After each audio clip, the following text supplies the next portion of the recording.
Selamat hari Selasa teman-teman.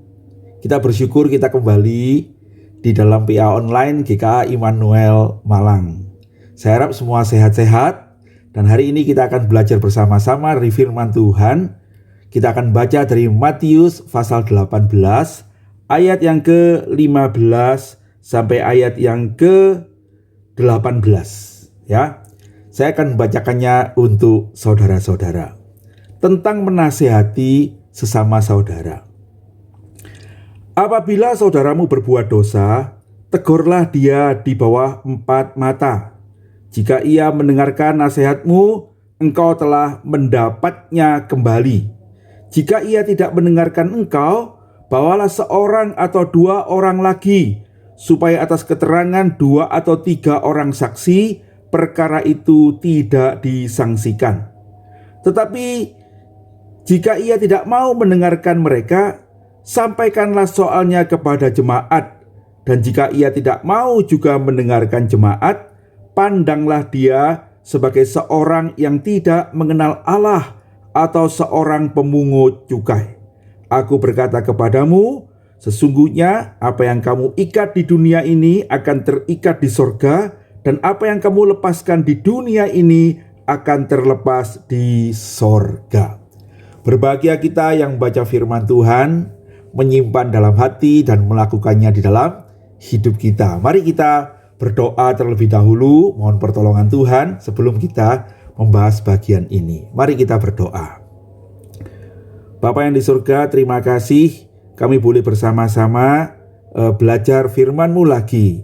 Kiranya Engkau yang akan berkati dan menuntun kami dengan kebenaran ini, supaya kami tahu bagaimana melangkah sebagai orang percaya. Secara khusus hari ini kami hendak memperhatikan bagaimana kami menegur saudara kami sebagai seorang saudara, sebagai seorang yang mengasihi, sebagai murid-Mu. Dan kiranya melalui apa yang kami lakukan yang baik, sungguh akan bawa saudara kami itu kembali kepada Tuhan dan beroleh keselamatan. Terpujilah nama-Mu, demi Yesus Juru Selamat kami yang hidup, kami berdoa dan mengucap syukur. Amin. Nah, saudara-saudara, bagian firman Tuhan yang kita baca kali ini adalah berbicara bagaimana menegur saudara yang berdosa. Nah, saudara, konteksnya tetap sekali lagi Tuhan Yesus itu mengajar kita untuk rendah hati seperti anak-anak, ya. Nah, di dalam persekutuan kita sebagai orang percaya, kita ini juga adalah orang-orang yang berdosa, bukan? Ada kesalahan, ya. Nah, satu sisi kita harus dengan rendah hati siap untuk ditegur. Tetapi waktu kita menegur pun biarlah kita melakukannya dengan kerendahan hati, dengan lemah lembut, ya. Nah, firman Tuhan yang kita baca hari ini secara khusus seringkali menjadi dasar bagi gereja-gereja untuk melakukan apa yang namanya disiplin gerejawi itu, ya. Bagaimana kita sebagai orang percaya ketika melihat saudara kita itu melakukan apa yang tidak benar, kita harus menegurnya. Kita harus menuntun mereka kembali. Nah, prinsip ini sebenarnya tersebar di seluruh Alkitab, ya. Di dalam Amsal 3 ayat 11 sampai 12 itu dikatakan begini. Hai anakku, janganlah engkau menolak didikan Tuhan, dan janganlah engkau bosan akan peringatannya, karena Tuhan memberi ajaran kepada orang yang dikasihinya, seperti seorang ayah kepada anak yang disayanginya. Ya, dalam prinsip saling mengasihi juga ada tindakan untuk menegur, ya.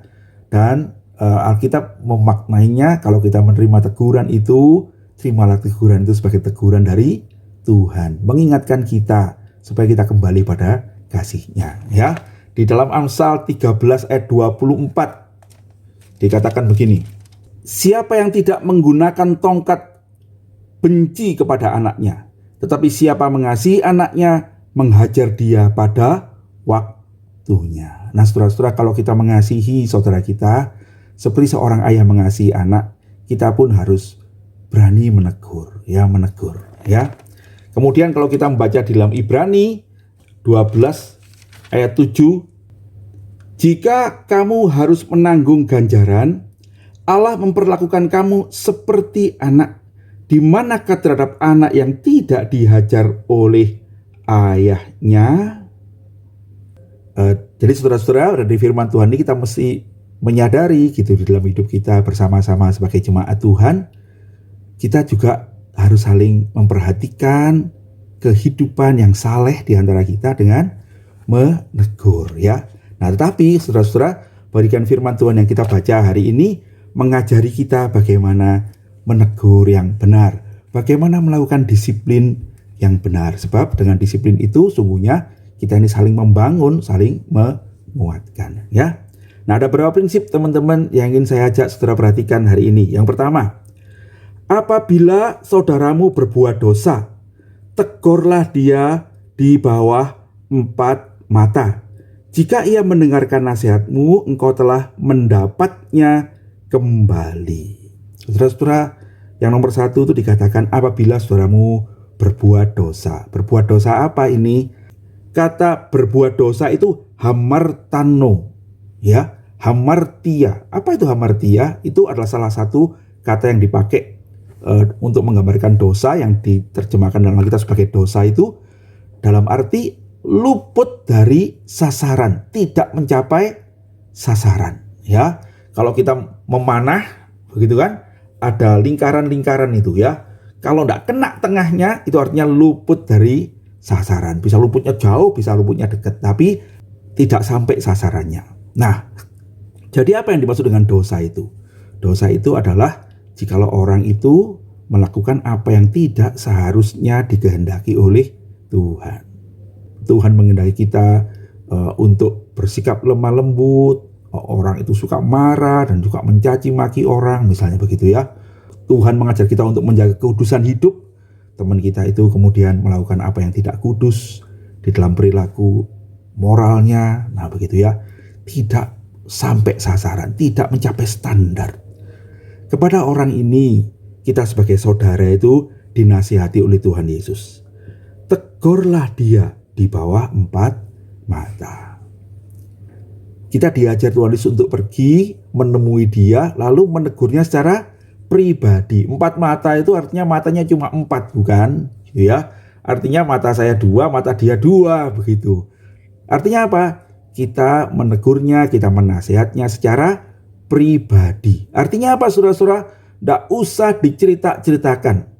Kalau saudara tahu saudara berbuat dosa, dia melakukan apa yang buruk, barangkali dia melakukan sesuatu yang tidak lepas dari moral, atau dia jatuh dalam hal narkoba atau sesuatu, saudara boleh datang kepada dia secara pribadi, ya, untuk berbicara dengan dia, menasehati dia, dan barangkali kalau kita punya kekuatan menolong dia. Nah teman-teman, saya selalu mengingatkan kepada saudara-saudara dulu jemaat ya, tidak usah datang ke saya lalu ceritakan ke Pak Pendeta, Pak Tikyo gitu, Musa si A itu loh gini gitu ya. Tidak usah dilaporin ya. Cukuplah kalau kamu tahu, kamu menemui dia, itu nasihat firman Tuhan, dan tegurlah dia secara pribadi. Kalau oleh karena teguranmu, karena apa yang kau katakan, barangkali juga karena kau mengulurkan tangan untuk menolong, dia kemudian bertobat, dia mengaku, iya saya salah. Sudah, firman Tuhan mengatakan, engkau telah mendapatkannya kembali. Kata mendapatkannya kembali itu pakai kerdaino, yang menunjukkan bahwa engkau mendapatkan keuntungan, gitu ya. Kamu mendapatkan sesuatu yang berharga, gitu ya. Engkau mendapatkannya kembali itu, dan sudah kata Tuhan Yesus, selesai. Jadi perlu tidak orang itu nanti dosanya diungkit-ungkit, dicerita-ceritain, diinget-inget? Tidak perlu, saudara-saudara. Saudara-saudara, Tuhan Yesus mengampuni. Demikian juga dengan kita, ya. Karena itu sampai situ cukup, ya. Tidak usah diceritakan kemana-mana, teman-teman, ya. Biarlah itu saja kamu yang tahu, ya. Tidak usah orang lain mendengar hal itu dari mulut kita. Kalau ada orang-orang yang cerita yang lain, ya itu bukan urusan kita ya. Tetapi biarlah kita selesai sampai situ. Kita bersyukur, kita memuji Tuhan, kita bersama-sama berdoa dengan dia. Saudara, barangkali itu akan menjadi sahabat yang baik kemudian hari ya. Karena engkau sudah menuntun dia ke dalam jalan yang benar.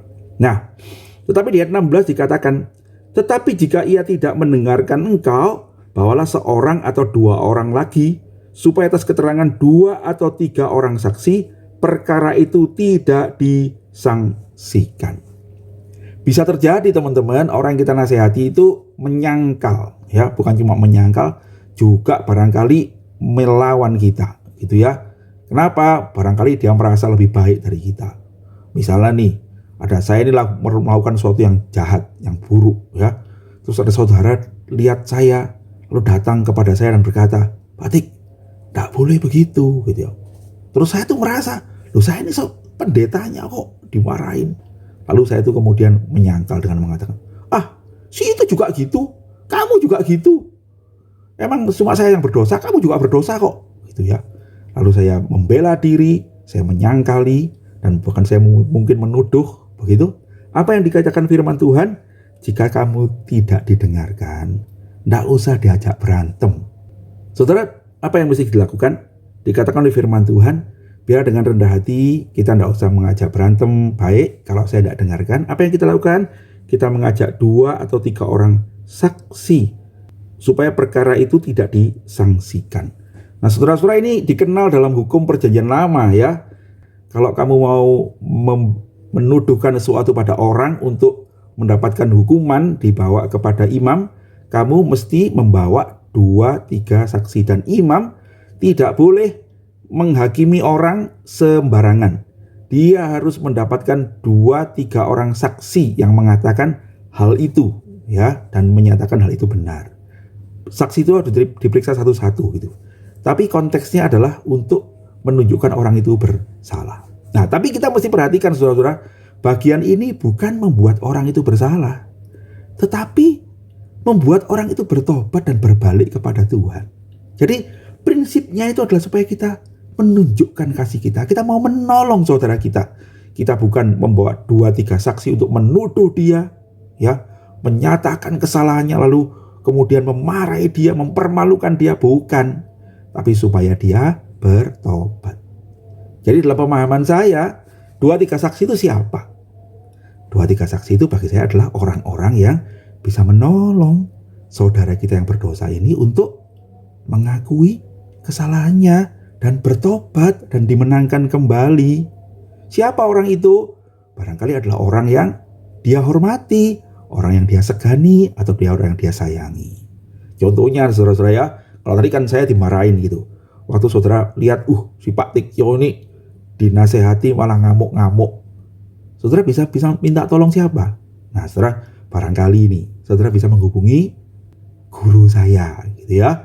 Guru saya misalnya orang yang saya hormati gitu. Atau saudara boleh mengajak satu pembimbing rohani saya yang saya hormati. Nggak usah cerita ke orang lain, cerita ke 2 orang itu aja. Lalu bersama-sama mendatangi saya, begitu. Dan barangkali kalau saya ketemu sama pembimbing saya, sama guru saya, terus mereka menasihati saya jadi iya, saya minta maaf. Nah, dengan begitu, maka saya ditolong untuk bertobat dan berbalik kepada Tuhan. Dan kalau orang itu bertobat, saya bertobat. Engkau sudah menolong saudaramu yang berdosa itu untuk berbalik kepada Tuhan.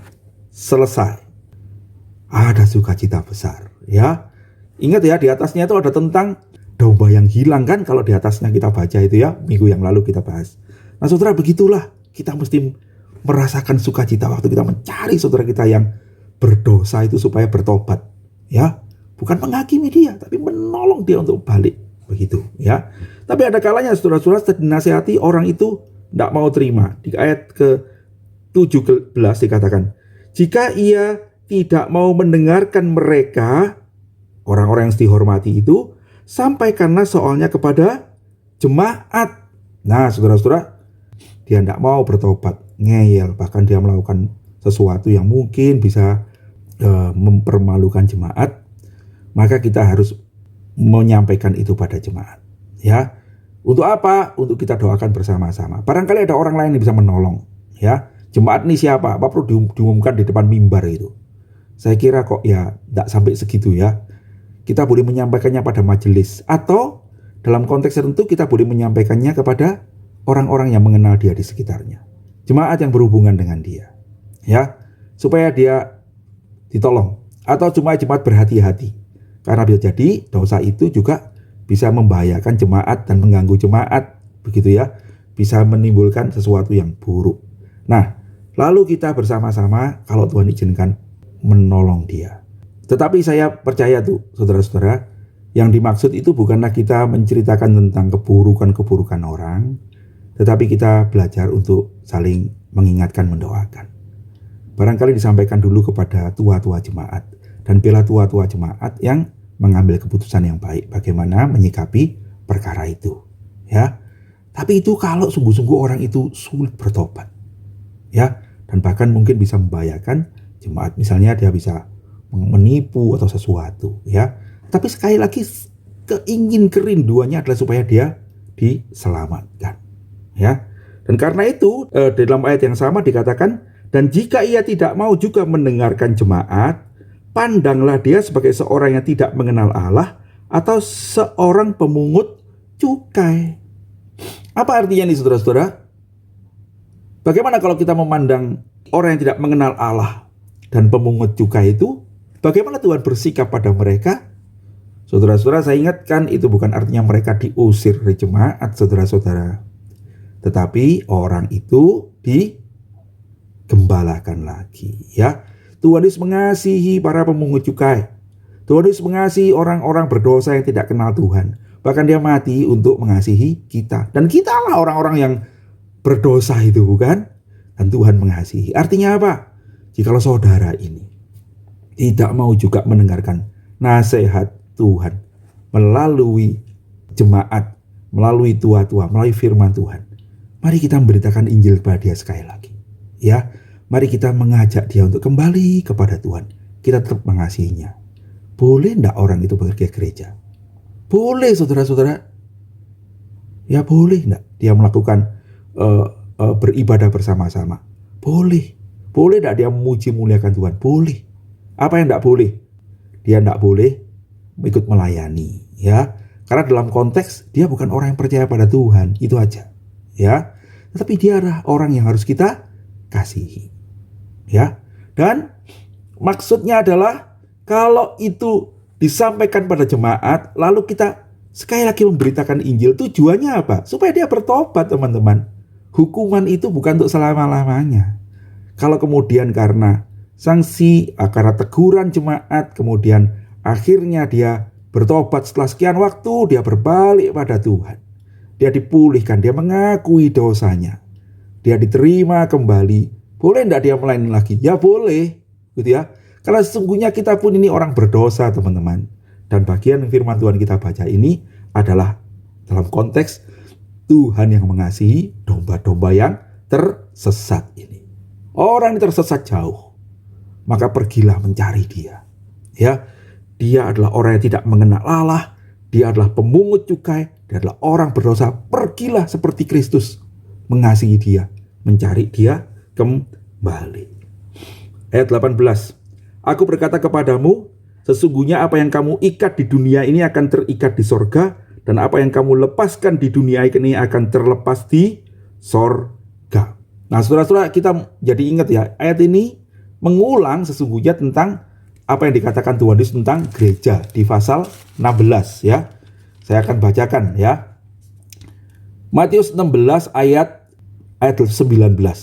Kepadamu, yaitu kepada jemaat, kepada gereja, akan kuberikan kunci kerajaan sorga.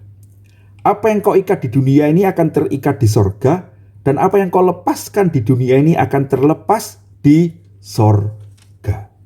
Nah, saudara-saudara sekalian, apa artinya pernyataan ini, saudara-saudara sekalian?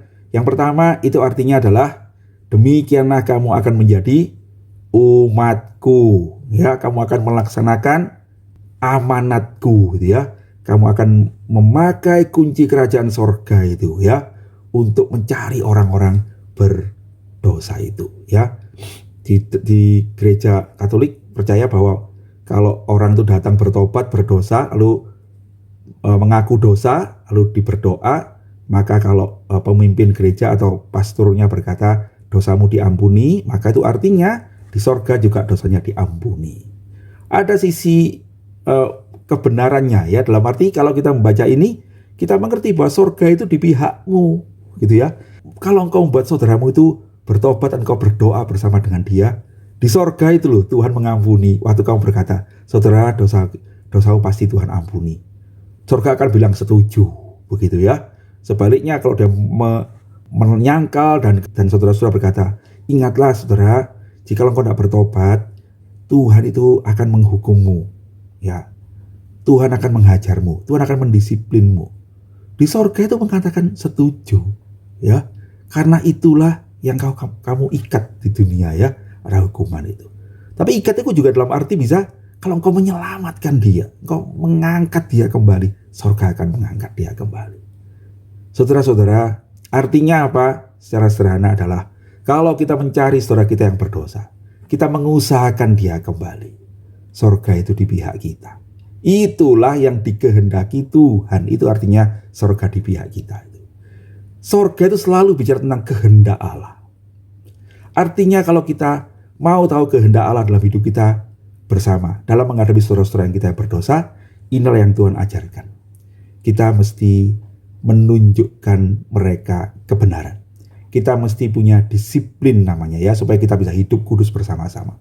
Tetapi lakukanlah dengan rendah hati, lakukanlah dengan kasih, ya, bukan untuk membuat saudara kita itu pergi, tetapi untuk membuat saudara kita itu kembali. Tuhan kiranya menolong kita, saudara-saudara, dan kiranya Tuhan Yesus menuntun hidup kita. Mari kita berdoa. Terima kasih Tuhan, hari ini kami boleh belajar dari firman-Mu tentang bagaimana kami menyikapi tentang kelemahan-kelemahan yang ada pada kami semua, tapi juga pada saudara-saudara kami. Biarlah kami boleh saling menegur untuk hidup kudus di hadapan Tuhan. Dan dengan demikian, biarlah kami boleh bersama-sama bertumbuh di dalam Engkau, menjadi serupa dengan-Mu, dan membawa hidup yang memuliakan Tuhan. Tuntunlah kami bisa melakukannya dengan rendah hati, dengan penuh kasih, dan biar Engkau yang menopang kami dengan Roh-Mu menyertai. Terpujilah nama Tuhan. Demi Yesus Juru Selamat kami yang hidup, kami berdoa dan mengucap syukur. Amin. Tuhan berkati saudara-saudara. Sampai ketemu nanti sore, kita membahas bagian ini bersama-sama.